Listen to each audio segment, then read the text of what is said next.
பத்தி பிரபஞ்ச ரகசியங்களா இந்த புத்தகம் சொல்லுது. இதுல இருந்து கத்துக்க வேண்டிய 3 விஷயங்கள் என்ன அப்படின்னா, ஈர்ப்பு விதி என்பது ஒரு நார்மலான ஒரு சயின்ஸ், ஒரு சிஸ்டம். ரெண்டாவது, இது வந்து 3 விஷயங்களை பேஸ் பண்ணி நடக்குது. ஒன்னு கேட்கறது, நம்புறது, மூணாவது பெறுதல். கேட்டல், நம்புதல், பெறுதல். இந்த 3 கான்செப்ட்ல தான் நடக்குது. ஆஸ்க், பிலீவ் அண்ட் ரிசீவ் அப்படின்னு சொல்றாங்க.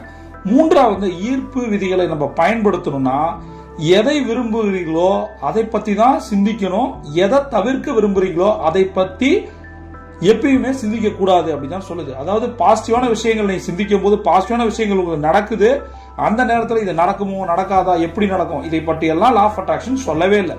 நீங்க என்ன நினைக்கிறீங்களோ அது நடக்கும். நடக்குமா நடக்காதான்றதை விட்டுட்டு செய்ய வேண்டிய லா ஆஃப் ஆக்ஷன் விஷயத்தை செய்யுங்க. லா ஆஃப் அட்ராக்ஷன் தானா ஒர்க் ஆகும்னு சொல்லுது. பிரபஞ்சம் கொடி தர காத்திருக்கு. நீங்க ஒரு சாம்பியன். சிவன்டா.